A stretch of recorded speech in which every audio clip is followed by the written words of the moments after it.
In this tutorial, I'll show you how to fix the access denied error on Gumroad in 2026.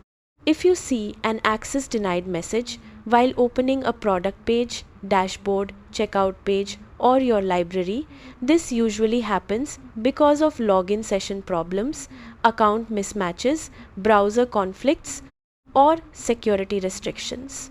The good news is that this issue is usually very easy to fix. Now let's go step by step. First, log out of your Gumroad account and sign back in again. Session errors are one of the most common causes of access denied messages. After logging out, clear your browser cache and cookies before logging back in. Old session data can sometimes block access even when your account is correct. Next, make sure you are using the correct account. Many users accidentally sign in using a different email address or social login account than the one used to purchase the product.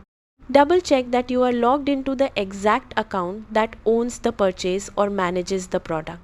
If you are a seller, confirm that the buyer actually completed the purchase successfully.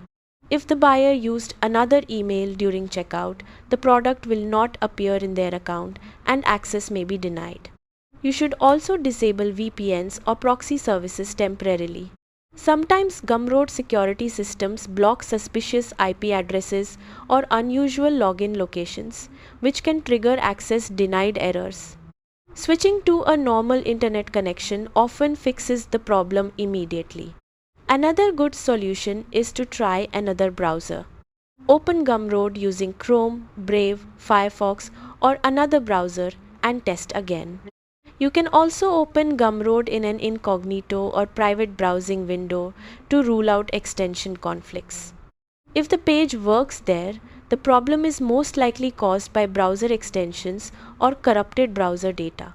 Usually, access denied errors on Gumroad happen because of expired login sessions, incorrect accounts, VPN conflicts, or browser cache problems, so logging out, clearing browser data, and signing back in fixes the issue most of the time. That's it. Once the correct account and browser session are restored, you should be able to access your Gumroad pages normally again.